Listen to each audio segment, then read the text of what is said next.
Así mero te voy a dejar, Sarita. Ya nada más falta quitarme esta mamá de encima. La huerca me marcó a mí, patrón. Y ahora usted.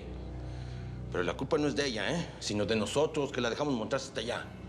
Las cicatrices nos recuerdan que el enemigo es real, indio. Y nos empujan a planear la venganza.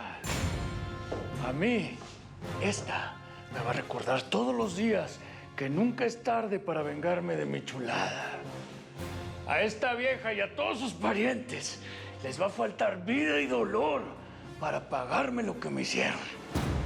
Llegó la hora de mandarle un mensajito a la huerca de acero para que empiece a temblar, indio. Prepara todo.